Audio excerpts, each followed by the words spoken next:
అందరికీ నమస్కారం. భగవాన్ శ్రీ రమణ మహర్షుల దివ్య జీవిత మకరందం 35వ రోజుకి స్వాగతం. 4వ ప్రకరణం సంభాషణలు. భగవాన్తో పాల్ బ్రంటన్ సంభాషణ తరువాతి భాగం విందాం.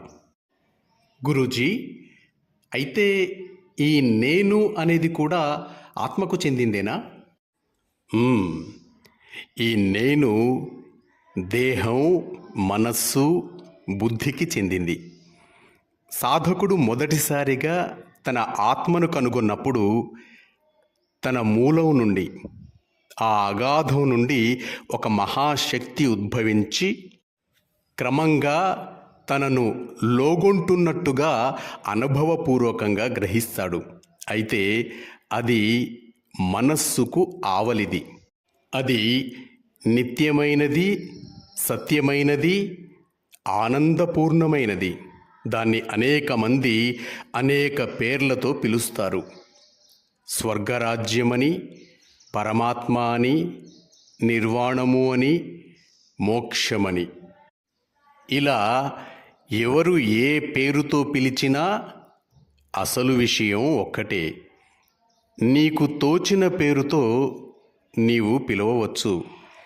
యథార్థానికి ఇట్టి దివ్యస్థితి అనుభవంలోకి వచ్చినప్పుడు అతడు నిజంగా పోగొట్టుకునేది ఏమీ లేదు.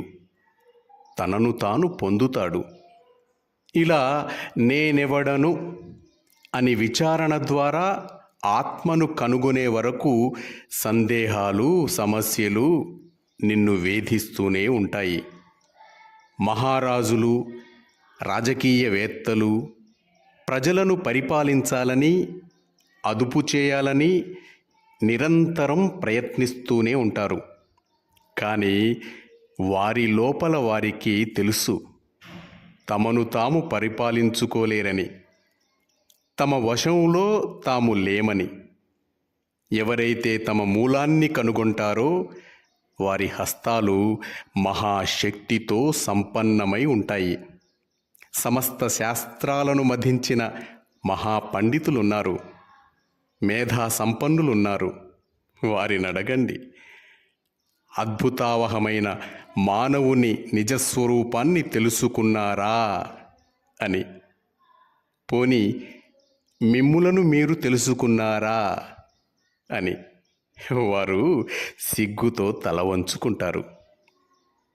నిన్ను నీవు తెలుసుకోకుండా నిఖిలాన్ని తెలుసుకోవడంలో ప్రయోజనమేముంది? మానవుడు తనను తాను విచారించుకొనకుండా తప్పుకుని తిరుగుతాడు. తనను తెలుసుకోవడం కంటే ఉత్తమోత్తమమైన దివ్యకార్యము ఏముంది? అవును గురూజీ, మీరన్నది సత్యమే. కానీ అది అత్యంత భారమైంది, క్లిష్టమైంది కూడా. మానవాతీతమైన దివ్యకార్యం పాశ్చాత్యులకు అది అసాధ్యం. అలా అనడం న్యాయం కాదు. అది ఎవరికి వారు అనుభవంతో చెప్పవలసింది. మీరు ఊహించినట్లు ఆత్మవిచారణ ఏమాత్రమూ కష్టం కాదు. సత్యాన్వేషణకు భారతీయులు, పాశ్చాత్యులు అనే తారతమ్యం లేదు. ఒకవేళ వ్యవహారంలో మునిగి తేలుతున్న వారికి విచారణ కొంత కష్టసాధ్యమే కావచ్చును. ఏది ఏమైనా తనను తాను తెలుసుకొనకుండా ఉండటం ఎలా? తనను తాను తెలుసుకొనకుండా ఇంకా ఏమి తెలుసుకున్నట్టు? నేనెవడను అని తీవ్రంగా విచారణ ఆరంభిస్తే నీలో నుండే నీకు సమాధానం దొరుకుతుంది. నీ సత్యాత్మను కనుగొంటావు. అప్పుడు జ్ఞాన భాస్కరుడు ఉదయిస్తాడు. ఇక అప్పుడు మనస్సు నిన్ను తికమక పెట్టదు. నిజమైన ఆనందం నిన్ను ముంచెత్తుతుంది. నీ స్వరూపమైన ఆత్మయే ఆనంద స్వరూపం. ఇంకా సందేహాలు, సమస్యలు ఉండనే ఉండవు అని చెప్తూ భగవాన్ ఆ సంభాషణను ముగించారు. సంభాషణలు అనే ఈ ప్రకరణంలో రెండవ అంశం విచారణ. పృచ్ఛకులు ఈ అంశంపై అడిగిన ప్రశ్నలకు భగవాన్ సమాధానాలు విందాం. మొదటి ప్రశ్న: మీ విచారణ మార్గం యొక్క విశిష్టత ఏమిటి? అనేక సిద్ధాంతాలు ఇప్పుడు వ్యాప్తిలో ఉన్నాయి. ఒకరంటారు, జీవుడు భగవంతుని ఆరాధించి చివరకు భగవంతునిలో కలిసిపోతాడు అని. మరొకరంటారు, పరమాత్మ వేరు, జీవుడు వేరు అని.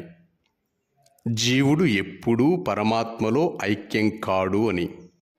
ఇలా ప్రాప్యస్థితిని గురించి అనవసరపు గందరగోళం మొదట్లోనే ఏర్పడుతుంది. అందరూ అంగీకరిస్తున్న సత్యం జీవుడున్నాడు అని. కనుక సాధకుడు ఈ జీవుడు ఎవరు అంటే నేనెవడను అని ప్రశ్నించుకోవాలి. ఇలా ప్రశ్నించగా సత్యం అనుభూతమవుతుంది. ఈ మార్గంలో ఊహాపోహలకు స్థానం లేదు. కావలసింది లోచూపుతో నేనును వెతకటం. అప్పుడు సూర్యుడు ఉదయించినట్లు జ్ఞానం కలుగుతుంది. భగవాన్, మరి ఈ నేనును విచారించటం ఎట్లా? నేనును విచారించటం అంటే అహం వృత్తిని విచారించటం. ఈ అహం వృత్తి ఆత్మ నుండి పుట్టుకు వస్తోంది. కుక్క ఎక్కడో దూరంలో తనకు తెలియని చోట ఉన్న యజమానిని వాసన పసికెట్టి అతనిని చేరుకున్నట్టు సాధకుడు అహం వృత్తిని పట్టుకొని ఆత్మలోనికి చేరాలి. ఆ వాసనే యజమానిని పట్టించింది. అట్లాగే సాధకుడు అహం వృత్తిని పట్టుకుంటే అదే ఆత్మను పట్టిస్తుంది. గురూజీ, ఇతర వృత్తుల నుండి అహం వృత్తిని ఎందుకు ప్రత్యేకించాలో నాకైతే విశదం కావటం లేదండి. అహం అను మాటే అర్థవంతమైంది. అ హ ఈ రెండు అక్షరాలు సంస్కృత అక్షరమాలకు మొదలు చివర. అంటే సకలము అహంలో ఉందని అర్థం. విచారణకు అహం వృత్తినే ఎందుకు ఆధారం చేసుకోవాలి గురూజీ? అహం వృత్తి సర్వుల ప్రత్యక్ష అనుభవం. ఈ అనుభవం నుండి సర్వులు సులభంగా ఆత్మను చేరుకోవచ్చు. ఇది అత్యంత సహజమైన మార్గం. అహం వృత్తి ఆత్మను శరీరాన్ని కలిపే ఒక ముడి. అందుకే దీనిని చిజ్జడ గ్రంథి అని కూడా పిలుస్తారు. అన్వేషణలో అహం వృత్తిలోని చిత్ స్వభావాన్ని మనం పట్టుకోవాలి. అప్పుడు మనం ఆత్మలోకి వెళతాం. విచారణ ప్రారంభించిన కొంతసేపటికి కేవలం శూన్యం గోచరిస్తుంది. ఇంకా ముందుకు ఎలా నడవాలి గురూజీ? శూన్యాన్ని చూస్తున్నప్పుడు మీరు ఉన్నారు కదా. మీరు లేకపోతే ఎవరికి గోచరించింది? కనుక మీపైనే మీ దృష్టిని కేంద్రీకరించండి. అంటే ధ్యానించేవాణ్ణి ధ్యానించండి, విచారించేవాణ్ణి విచారించండి. ఇక్కడ విశేషం విచారించేవాడు విషయము ఒక్కటే. నేనును నేనే విచారించాలి.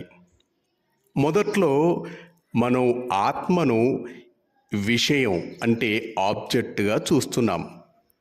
కొంత సాధన చేసిన తరువాత ఆత్మను శూన్యంగా చూస్తాం. మరింత పురోగమించిన తరువాత ఆత్మను ఆత్మగా చూస్తాం. ఈ మూడవ దశలో నిజానికి చూడటం అంటూ ఉండదు, ఆత్మగా ఉండటమే ఉంటుంది. గురూజీ, మరి ఇప్పుడు మేము అనుభవిస్తున్న నేను ఆత్మ కాదా? కాదు, ఇది అహంకారం. అయితే ఈ అహంకారం సాక్షాత్తు ఆత్మ నుండి పుడుతోంది. మరి నేనెవరిని అని విచారించేందుకు ముందు కర్మ సన్యాసం చేయాలా? సన్యాసం అంటే ఏమని మీ అభిప్రాయం? కూర్చోవటం, లేవటం, తిరగడం, తినడం అన్నీ కర్మలే కదా. ఇందులో దేన్ని విడుస్తారు? అందుకే నేను కర్తను అనే అహంభావం విడవమన్నారు పెద్దలు.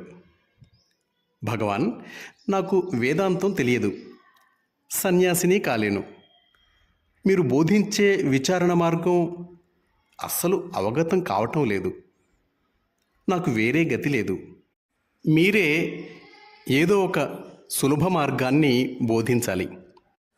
అయితే ఉన్నది నలుబది గ్రంథంలో శ్లోకం తరువాత శ్లోకాన్ని క్రమంగా పారాయణం చేయి.